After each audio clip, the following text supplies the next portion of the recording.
کہا کہ اگر خلیفہ ناحق ہے تو اس سے اپنا حق وصول کرنا حرام، یہ وہی مذہب ہے۔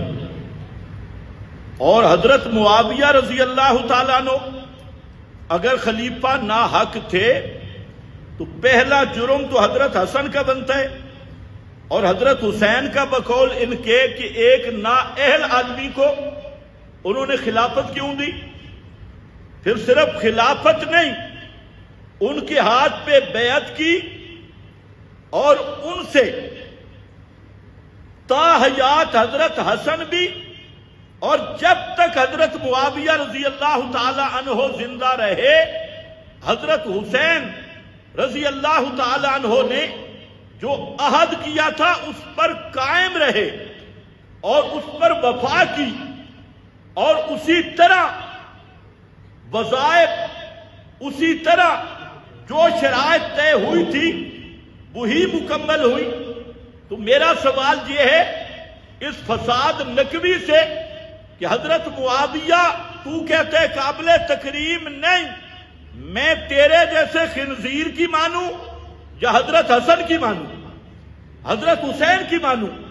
حضرت حسن حسین دونوں شہزادے حضرت معاویہ کو اہل سمجھ کے ان کے ہاتھ پہ بیعت کر رہی، اور ان کی خلافت اپنے ہاتھ سے ان کو خلیفہ بنا رہی ہے، بیعت کر رہے ہیں، اپنا امام مان رہے ہیں۔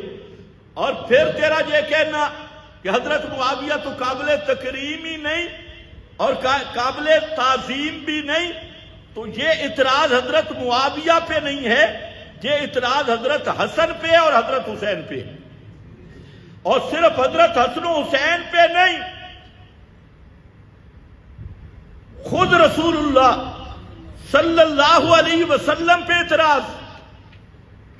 معروف حدیث، صحیح حدیث جس میں بخاری کے اندر موجود حضرت حسن رضی اللہ تعالیٰ عنہ کو نبی کریم صلی اللہ علیہ وسلم اٹھا کے فرماتے ہیں ان ابنی ھذا سید۔ آپ منبر پہ بیٹھے ہیں اور ایک نگاہ سامعین کی طرف ہے اور ایک نظر حضرت حسن کی طرف ہے، اور منبر پہ تشریف فرمائے اور صحابہ کرام کو بتا رہے ہیں ان ابنی ھذا سید، کہ یہ میرا بیٹا حسن یہ سردار بیٹا ہے، سید بیٹا ہے، سردار بیٹا ہے۔ اور وہ سرداری کیا، توجہ، وہ سرداری کیا؟ فرمایا یہ وہ میرا بیٹا ہے کہ اللہ رب العزت مسلمانوں کی دو عظیم جماعتوں کے درمیان اس کے ذریعے صلح کروائیں گے، اس کے ذریعے صلح کروائیں گے۔ مسلمانوں کی دو فئتین عظیمتین، دو عظمت والی جماعتیں، ان کی صلح کا یہ باعث بنے گا۔ اور وہ صلح کی صورت کیا ہوئی؟ صلح کی صورت یہ ہوئی کہ حضرت حسن باوجود ہزاروں افواج کے ہوتے ہوئے اور سارا ساز و سامان ہوتے ہوئے حضرت حسن نے حضرت معاویہ کے ہاتھ پہ بیعت کر کے مسلمانوں کی دو عظیم جماعتوں میں صلح کا سبب بن گئے۔ تو اس پہ تو محمد مصطفیٰ صلی اللہ علیہ وسلم خود خوشی کا اظہار کر رہے ہیں، حضرت حسن کی تعریف کر رہے ہیں۔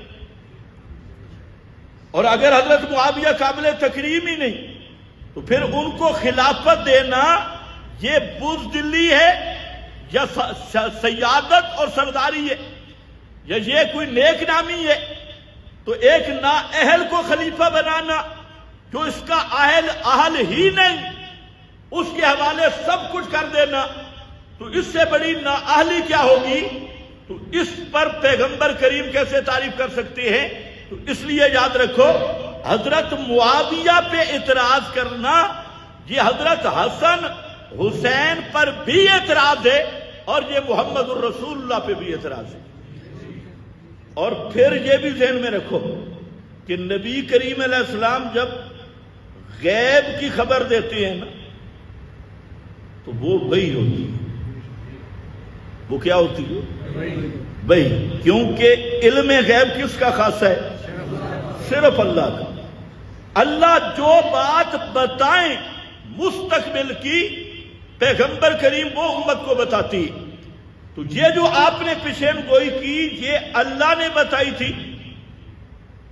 ان ابنی ھذا سید والی بات جو پیغمبر کریم فرما رہے ہیں یہ مستقبل کی بات ہے، اور یہ اللہ تعالیٰ کی طرف سے اطلاعات تھی۔ تو اب یہ جواد یا فساد نقوی کا اعتراض حضرت حسن پہ بھی، حضرت حسین پہ بھی، اور خود رسول اللہ پہ بھی، اور خود اللہ پہ بھی۔ اب جو حضرت حسن حسین رسول اللہ اور خود اللہ پہ اعتراض کرے، اس خنزیر سے بڑھ کے زندیق کون ہوگا؟ اس سے بڑا مرتد کون ہوگا؟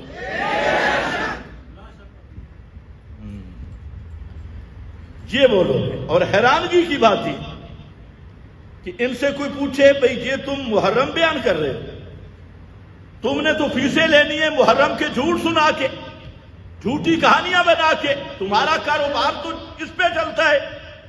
اور کربلا کا تعلق کیا حضرت معاویہ کے ساتھ؟ حضرت معاویہ تو پہلے دنیا سے چلے گئے، تو کربلا کا کیا تعلق ہے؟ او جی انہوں نے یزید کو بلیاد بنایا تھا نا۔ میں نے کہا چلو ایک سٹیپ پہ ہم آ جاتے ہیں۔ انہوں نے یزید کو بلیاد بنایا، اور حضرت معاویہ کو خلافت کس نے دی تھی؟ حضرت حسن نے۔ پھر پیچھے چلو نا، اصل قصور پھر کس کا نکلے گا؟ نہ حضرت حسن حضرت معاویہ کو خلافت دیتے، نہ وہ یزید کو ولیعہد بناتے۔ پتہ نہیں تمہیں سمجھ بھی آئی ہے کہ باتیں تھوڑی خشک آ گئی۔ حضرت معاویہ کو خلافت دینے والے حضرت حسن ہیں، بتانے والے محمد الرسول اللہ، اور محمد الرسول اللہ کو اطلاع دینے والا خود اللہ ہے۔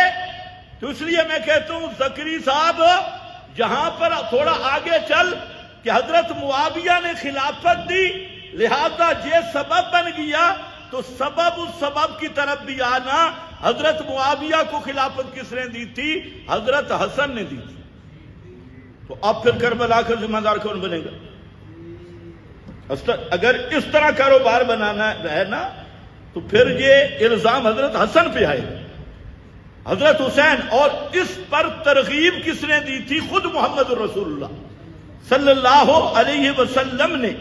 تو اس لیے یاد رکھو یہ وہ بدبخت قوم ہے جو صحابہ کو تو بھونکتی ہے، ان کے ذہنوں میں اور ان کے مذہب میں نہ اللہ کی تکریم ہے، نہ رسول اللہ کی تکریم ہے، نہ حسن اور حسین کی تکریم ہے۔ یہ واقعہ کربلا ان کا کاروبار ہے، اور یہ واقعہ انہی کے آباء و اجداد نے پوری سازش کے ساتھ قائم کر کے آج اس کو اس وقت بھی اپنے سیاسی مقاصد کے لیے استعمال کیا، اور آج اس کو مذہبی رنگ میں تجارت کا ایک ذریعہ ہے اور بہترین کاروبار ہے۔ عشق حسین کا ذاکر 10 لاکھ روپے کی ایک مجلس پڑھتا ہے۔ اگر تم تو یزید کو دعائیں دو، تمہارا کاروبار کا ذریعہ یزید ہے، شرم نہیں آتی؟ تو میں عرض یہ کر رہا تھا کہ یہ کہنا صحابہ کے متعلق وہ قابل تکریم نہیں، تو ایک تو ان علماء کو بھی شرم کرنی چاہیے جو ایسے خنزیر کے ساتھ نمازیں پڑھتی ہیں اور ایسے خنزیر کو معتدل کہتے ہیں۔ یہ جواد نقوی شکل بھی اس کی باندر کی طرح ہے، بالکل بیزو باندر، شکل بگڑی ہوئی، اس کو وہ معتدل کہتے ہیں۔ اور سنو پیغمبر کریم نے فرمایا اکرموا اصحابی، اس کا کیا معنی ہوگا؟ اکرموا اصحابی، صحیح سند کی حدیث، اکرموا اصحابی، میرے صحابہ کی تکریم کرنا، اور اصحابی کا لفظ ذکر کیا، میرے صحابہ کی تکریم کرنا میری صحبت کی وجہ سے۔ تو صحابی قابل تکریم کیا ہے؟ پیغمبر کی نسبت کی وجہ سے۔ یہی وجہ ہے قاضی یاد نے لکھا من توقیر ہی توقیر و اصحاب ہی، اللہ نے فرمایا میرے پیغمبر کی عزت کرنا، توقیر کرنا۔ اور قاضی یاد نے جہاں پر لکھا شفا میں اور دیگر ائمہ نے لکھا، فرماتے ہیں پیغمبر کی توقیر اور عزت میں سے یہ بھی ہے کہ پیغمبر کے صحابہ کی عزت اور تکریم کی جائے، اور جو نبی کے صحابہ کو قابل تکریم نہیں سمجھتا ہم ڈنکے کی چوٹ پہ اسے مرتد سمجھتے ہیں اور اسے زندیق سمجھتے ہیں، اور کوئی اس پہ کمپرومائز نہیں۔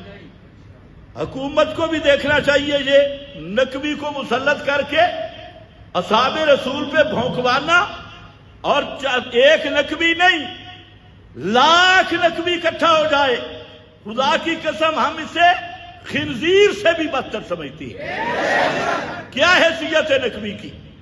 فلانا وزیر بن گیا، فلانا خنزیر بن گیا، یہ خنزیر وزیر اپنے پاس رکھو، صحابہ کی عزت پہ سب کچھ قربان ہے۔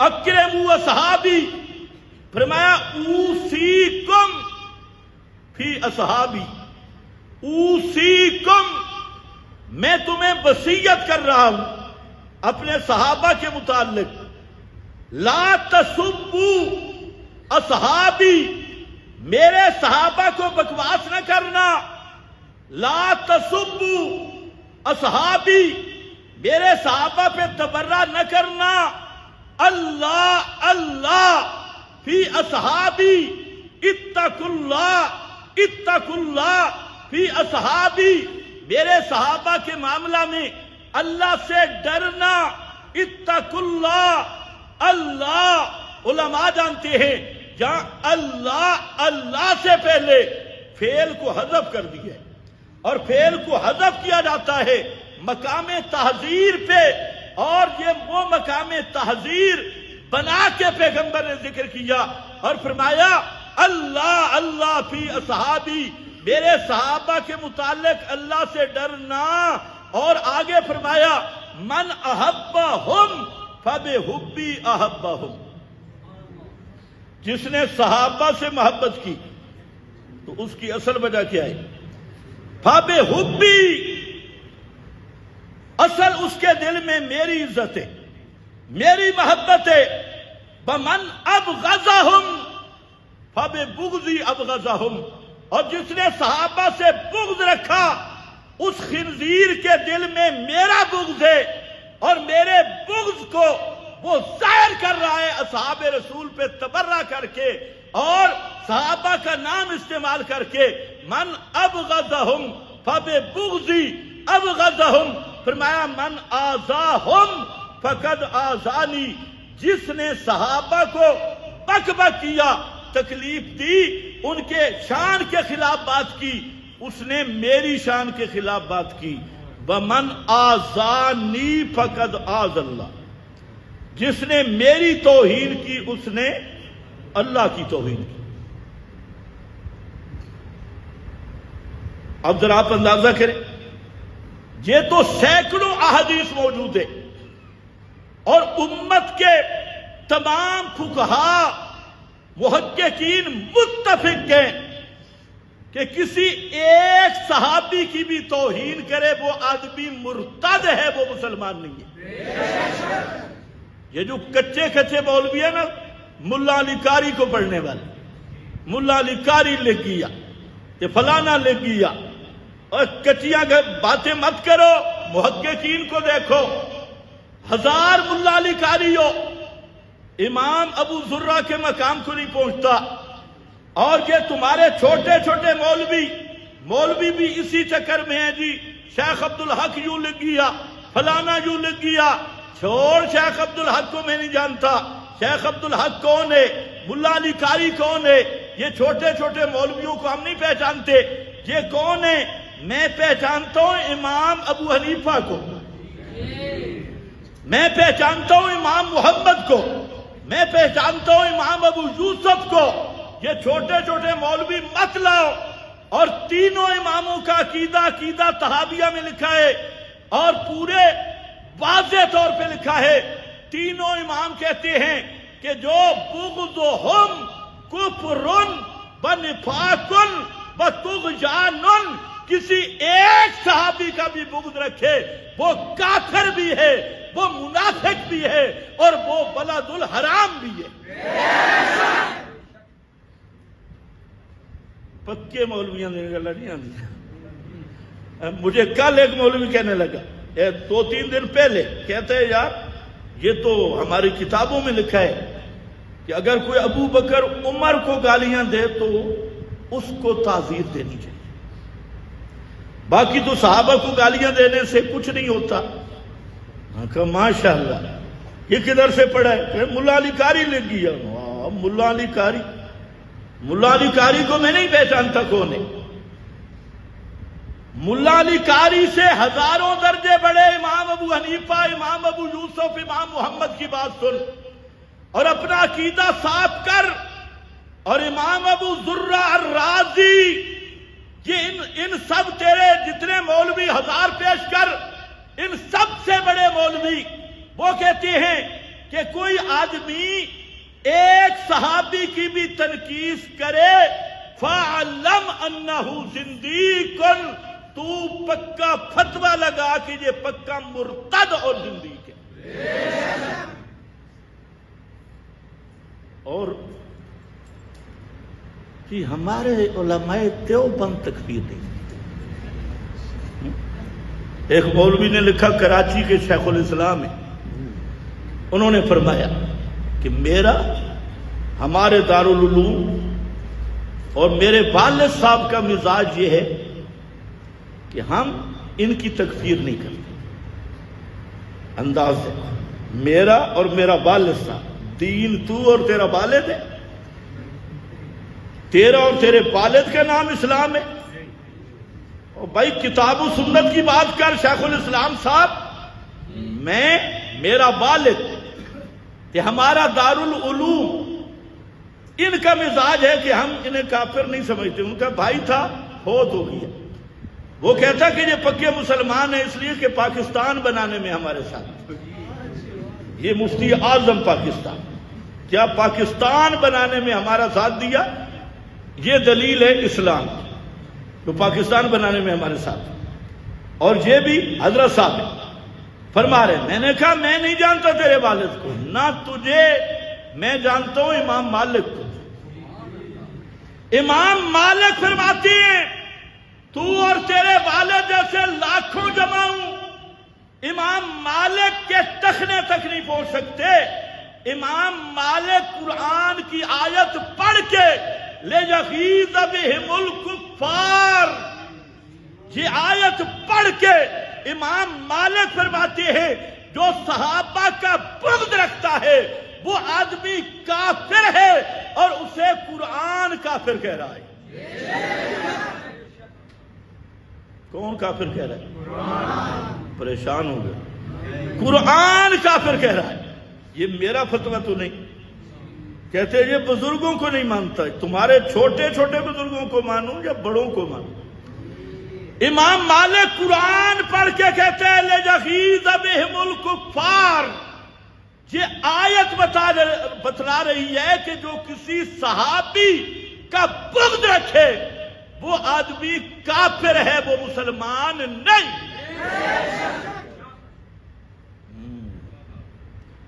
امام ابو حنیفہ کا میں نے حوالہ دیا، یہ جو ملا ہمیں گالیاں دینے والے ہیں نا، یہ بھی تنہائی میں سوچیں کہ تم کس کیمپ میں جا رہے ہو۔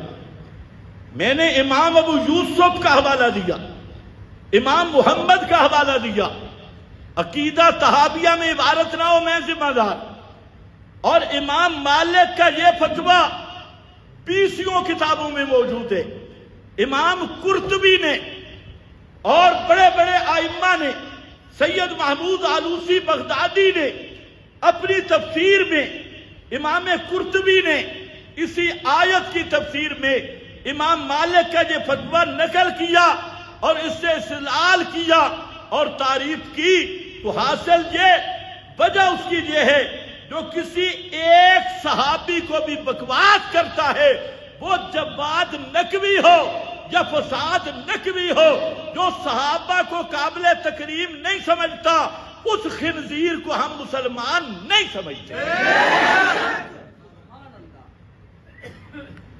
یہ پاکستان میں، اسلامی جمہوریہ پاکستان میں یہ بکواس ہو رہا ہے اور کوئی پوچھنے والا بھی نہیں۔ یہ پورا ہفتہ ہو گیا اس بکواس کو اور میڈیا پہ چلایا جا رہا ہے، اور حالانکہ یہ جتنے بڑے بڑے شیاطین ہیں ایک لفظ بولتے ہیں کہ مقدسات کا احترام کرنا چاہیے۔ جب مقدسات کا احترام کرنا بالاتفاق تمہاری زبانوں پہ ہے، تم منافقو اب کیوں خاموش ہو؟ اب کیوں خاموش ہو؟ اور یاد رکھو اس معاملہ میں حضرت معاویہ رضی اللہ تعالیٰ عنہ یہ وہ ہستی ہیں جن کو تمام ائمہ نے لکھا معاویہ ستر لاصحاب رسول اللہ، معاویہ یہ اصحاب رسول کا پردہ ہے، اور جب آدمی پردے سے آگے نکلتا ہے تو کوئی چیز گھر کی محفوظ نہیں رہتی۔ جو حضرت معاویہ پہ بکواس کرتا ہے وہ سارے صحابہ پہ بکواس کر رہا ہے۔ وہ مر گیا انڈیا والا دجال جس نے آخر زندگی میں، وہ بھی چٹا باندر، وہ ندوی ابلیس، آخر زندگی میں حضرت معاویہ کو بکواس کرتے ہوئے اور صحابہ کو بکواس کرتے ہوئے تو اس کی موت اسی پہ آ گئی۔ اب اس کی بھی مولوی تعویلیں کر رہے ہیں، حالانکہ اس کے نیٹ پہ بیان موجود ہے، اور وہ ایسا بکواسی اسی جواد نقوی کی طرح، وہ چونکہ ندوہ کا شیطان تھا اس لیے مولوی اس کی اب تعویلات کر رہے ہیں۔ بھائی بات اچھی طرح سن لو، جس کے دل میں صحابہ کی عزت نہیں، کعبہ کے رب کی قسم اس کی ہمارے دلوں میں عزت آ سکتی نہیں، چاہے وہ سلمان ندوی جیسا خنزیر ہو یا جواد نقوی جیسا خنزیر ہو، ایک ہی کیٹیگری کے دونوں مرتد ہیں۔ جو حضرات صحابہ پہ تبرہ کرتا ہے ہم اسے مذہباً دیناً دیانتاً مرتد اور زندگی سمجھتی ہے۔ وہ مرے تو پی جائے جہنم میں۔ یہ بھی عجیب رواج بن گیا، زندگی میں سارے مولوی کہتے ہیں یہ گمراہ ہے، یہ بدعتی ہے، یہ فلانا، جب مر جائے تو کیا کہتے ہیں؟ اللہ اس کی خدمات قبول کرے۔ اور خدمات کیڑی کی؟ شیطان دی، شیطان کی خدمت کی ہیں؟ اس کی ساری زندگی شرک، ساری زندگی بدعت، اور پھر بے غیرت ملا جا کے کیا کہتے ہیں؟ او جناب یہ بڑا اچھا آدمی تھا ماشاءاللہ، اللہ اس کو جنت الفردوس میں جگہ عطا فرمائے۔ اب کوئی پوچھے مولوی صاحب کل تک تو بکواس کرتا رہا، یا کل والا بکواس ہے یا آج والا؟ یہ کون سا تیرا دین ہے کہ ساری زندگی کہتا رہا بدعتی ہے، مشرک ہے، دشمن صحابہ ہے، مر گیا تو ولی اللہ ہے، پھر تجھ سے بڑا بے غیرت بھی کوئی نہیں۔ اس کا مطلب ہے کہ تیرا زبان اور ہے، عمل اور ہے، کردار اور ہے، زبان پہ اور ہے، تو دین کے معاملہ میں کسی کی کوئی رعایت نہیں۔ میں اب یہ کر رہا تھا حضرت عبداللہ ابن عباس سے، اور یہ کون آدمی ہے؟ یہ حضرت عباس کا بیٹا ہے، یہ بنو امیہ نہیں ہے۔ آج کل کئی لوگ بنو امیہ تو بنو ہاشم کا تقابل کرتے ہیں۔ یہ حضرت ابن عباس، یہ نبی کریم صلی اللہ علیہ وسلم کے چچا عباس کا بیٹا ہے، اور یہی وہ ابن عباس ہے جس کے متعلق پیارے پیغمبر نے تہجد کے وقت دعا کی تھی۔ انہوں نے لوٹا بھر کے دیا تھا وضو میں، تو آپ نے دعا کی اللہم علمہ التعبیر، اللہ اسے قرآن کا مفسر بنا۔ معلوم ہوتا ہے قرآن کے علم سے بڑی نعمت کوئی نہیں، سب سے بڑی نعمت قرآن کا علم ہے۔ پیغمبر نے اپنے چچا کے بیٹے کو تہجد کے وقت اسی کی دعا دی، آج کل ہم بھی دعائیں کرواتے ہیں جی استادی دعا کرو، کاروبار ٹھیک نہیں، دکان نہیں چل رہی ہے۔ خدا کے بندے دعا کروایا کرو آخرت کے بارے میں۔ یہ دکان کیا ہے، یہ دنیا کیا ہے؟ جب صحابہ میں آپ کو ایک نہیں ملے گا کہ نبی پاک سے آ کر کہو میرے لیے دعا کرو جی میری دکان نہیں چل رہی، میرا فلاں نہیں چل رہا، دنیا نہیں۔ تو آپ نے دعا دی علمہ التعویل، اسے قرآن کا مفسر بنا وہ ابن عباس رضی اللہ تعالیٰ عنہ۔ کسی آدمی نے شکایت لگائی حضرت معاویہ کی، اور شکایت کیا تھی کہ وطروں کی نماز جو ہے نا وہ حضرت معاویہ کسی اور طرز پہ پڑھتی، وطر والی نماز۔ وطر دو طرح جائز ہے، ایک تو ایک سلام سے بھی جائز ہے، دو سلاموں سے بھی جائز ہے۔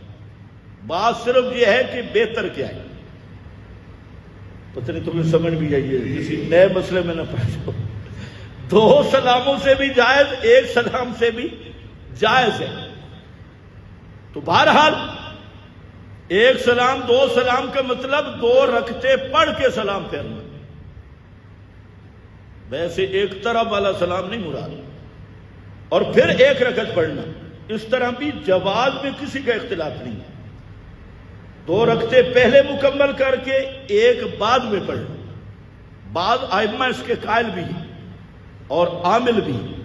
یہ وہ مسائل ہوتے ہیں جو جن کو فروعی مسائل کہا جاتا ہے، ان پہ کوئی گرفت نہیں۔ ایک آدمی نے ابن عباس سے شکایت کر دی حضرت معاویہ کے وطر کی، کیونکہ صحابہ کا معمول تھا 3 وطر پڑھنا، اور اسی طرز پہ انہیں کہا حضرت معاویہ تو یوں وطر پڑھتے۔ اب سنو، ابن عباس کو موقع ملا تھا نا کہ جیسے ہم اگر کسی کے مخالف ہوں، کوئی کمزوری ہمارے سامنے آ جائے تو پھر تو ہم پورے لینے پڑھ دیتے ہیں۔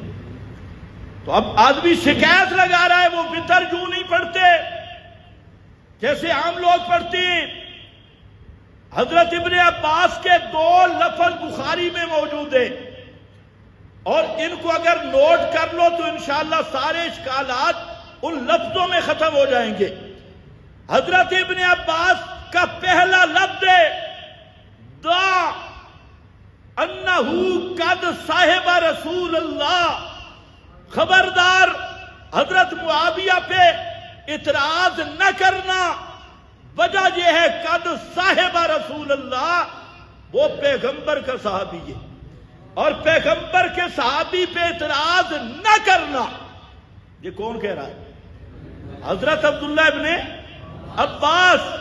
اب اس جواد خنزیر کو کون سمجھائے، نقوی شاب کو کون سمجھائے کہ تو زیادہ سمجھائے شریعت کو یا ابن عباس زیادہ سمجھائے؟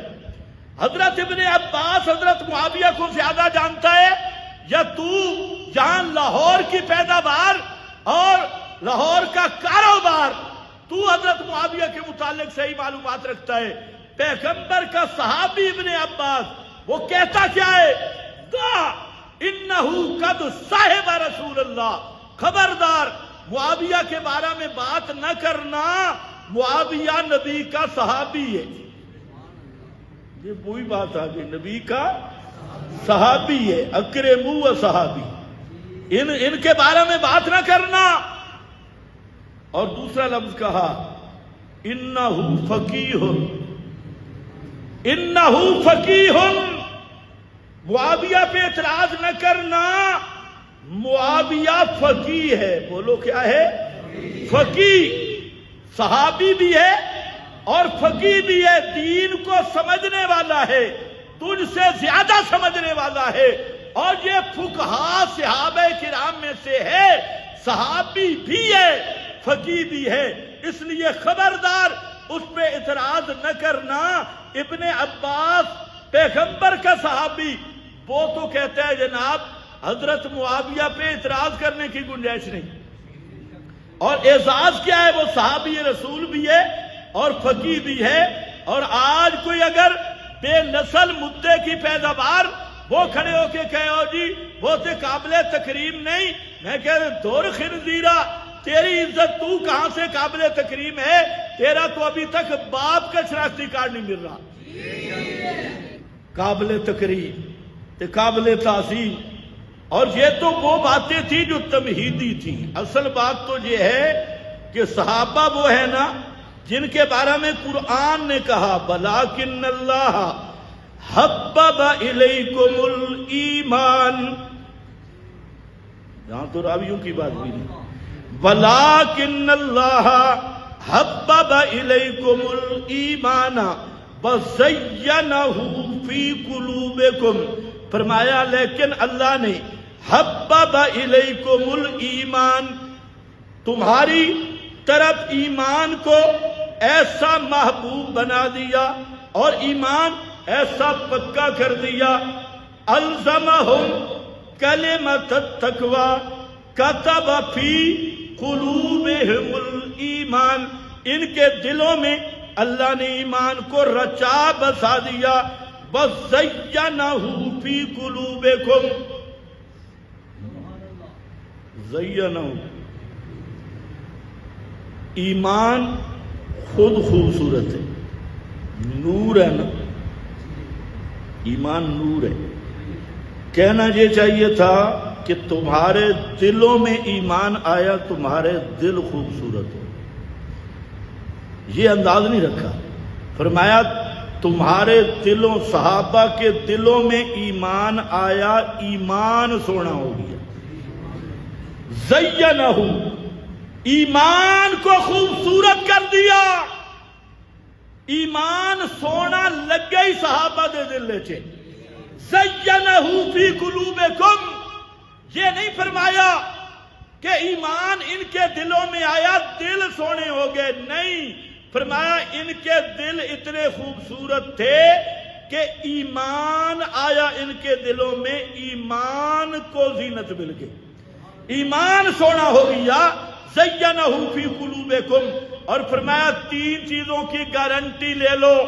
تین، یہ قرآن ہے، تین چیزیں صحابہ کے متعلق یہ کنفرم کر لینا. کرہ الیکم الکفر والفسوق والعصیان. فرمایا تین چیزیں یہ اصحاب پیغمبر کے قریب نہیں آ سکتی، کفر، فسق اور عصیان، نافرمانی. یہ تین چیزیں اصحاب رسول کے قریب نہیں آ سکتی. یہ قرآن کی گارنٹی ہے اور یہ عارضی طور پہ نہیں. اولئک ھم الراشدون، یہ قیامت آ جائے گی ہمیشہ یہ تین چیزیں اصحاب پیغمبر کے قریب نہیں آ سکتی. ایمان اس طرح محبوب بنا دیا گیا کہ کسی صحابی سے کفر بھی نہیں صادر ہو سکتا، فسق اور عصیان کو بھی دور کر دیا. یہ قرآن کی شہادت ہے. اب قرآن کے مقابل کتابڑیاں مانو گے. مولوی تو کہتے ہیں جناب تاریخ کی بات سنو. ایمان اور عقیدے کا مسئلہ یہ ہے کہ قرآن مقدس کی نطقی کے مقابل بخاری اور مسلم بھی حجت نہیں. اب اس کے مقابل بخاری مسلم کی روایتیں لا، وہ راوی تو تیرے منہ پہ مار دیے جائیں گے، لیکن قرآن کی صفائی اس میں کوئی گڑبڑ نہیں ہوگی. اس لیے قرآن نے گارنٹی دے دی صحابی کے قریب کفر بھی نہیں آ سکتا، فسق بھی نہیں آ سکتا، عصیان بھی نہیں آ سکتا. اب کوئی مورخ، کوئی راوی، کوئی کتاب جو کسی صحابی پر کفر ثابت کرے، صحابی کو فاسق ثابت کرے، صحابی کو عاصی ثابت کرے، اس راوی کو تو ہم جہنم میں مار دیں گے، لیکن اللہ کی کتاب کو ہم چھوڑنے کے لیے تیار نہیں. وآخر دعوانا